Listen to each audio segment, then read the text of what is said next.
Oke, udah dulu ya, udah malam, dadah. Oke, dadah. Sehat-sehat ya semuanya. Dadah, see you. Juga. Dadah. Ever since the COVID-19 pandemic hit the world, the way we communicate with each other has been shifting. 25-year-old Dina Atinovianti has not visited her parents in Garut, West Java for several months now. However, she has been calling her parents more frequently compared to before the pandemic. Dulu kan waktu aku masih bisa curi-curi waktu buat pulang, ya udahlah video call-nya paling 1 minggu tuh bisa 3 kali. Sekarang tuh kayak setiap ada waktu aku jadi video call sama keluarga aku karena ya udah nggak bisa pulang. With the pandemic showing no sign of receding in the near future, we are still likely to rely on virtual meetings to interact with others. However, some limitations may keep us from regularly communicating with our loved ones, such as signal disruption. Biasanya orang-orang tuh kalau misalkan di video call mereka tuh nggak bener-bener banyak yang diceritain tuh, karena kita juga harus gitu, kita tuh harus adjust waktu kita kan. Misalkan ya udahlah video call ya, hayo gitu kita video call, tapi kadang-kadang mereka ada interupsi apa. Tapi kalau misalkan ketemu langsung, itu tuh mau nggak mau pasti ya kesannya tuh beda. Mau nggak mau apa yang lebih gimana ya, lebih anget aja gitu loh. Kalau ini tuh cuman sekadar ya udahlah gitu video call, terus diceritain apa aja, kayak cuman highlightnya doang gitu yang mereka ceritain. Psychologist Baby Jim Aditya is aware of the drawback of virtual meetings. She explained that there was no energy exchanges during virtual interactions. Karena dalam pertemuan virtual memang emosi berupa ekspresi terlihat, tapi rasanya kurang gitu ya. Dan dalam komunikasi kan kita tahu bahwa komunikasi itu bukan hanya verbal atau kata-kata. Non-verbal messages also play a role in our communication. These include hand gestures, expressions, tempo, intonations, articulations, and accents.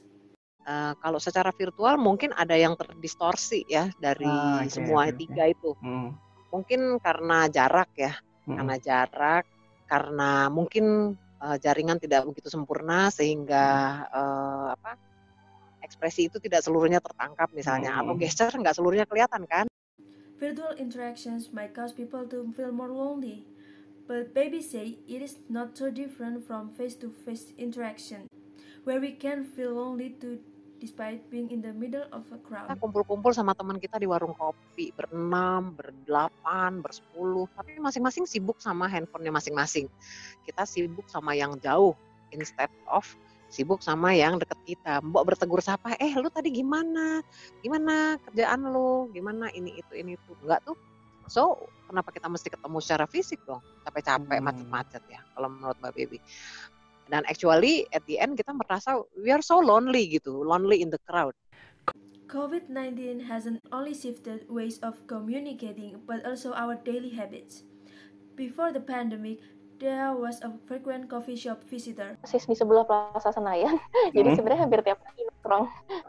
Karena sekedar ngopi ke Starbucks atau ke food court atau ke restoran, dan itu juga kadang bosku tuh tipikal orang yang laid back kan, jadi dia sebenarnya lebih suka ngobrol-ngobrol santai, ngomongin soal kerjaan secara nggak serius, sehingga kita lebih sering makan siang di luar.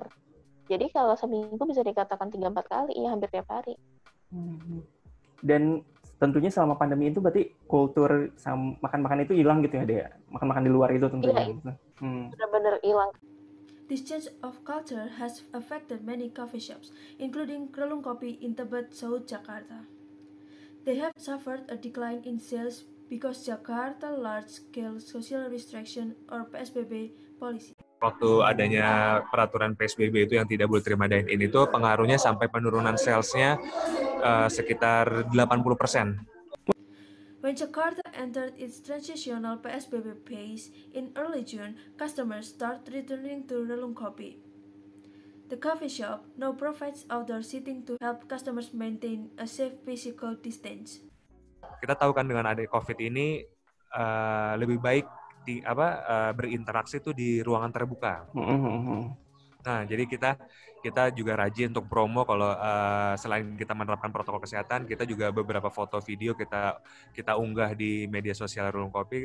Kalau ini loh beberapa spot di Rulung Kopi yang banyak sirkulasi udaranya, yang banyak ruangan terbukanya dan ruangannya spesies juga di indoor. Kita kasih lihat foto atau apa yang berjarak, jadi orang mudah-mudahan merasa nyaman, tidak takut untuk datang ke Rulung Kopi, dan kita mastiin orang yang di Rulung Kopi itu harus memakai masker, kita pengecekan suhu tubuh, sanitizer.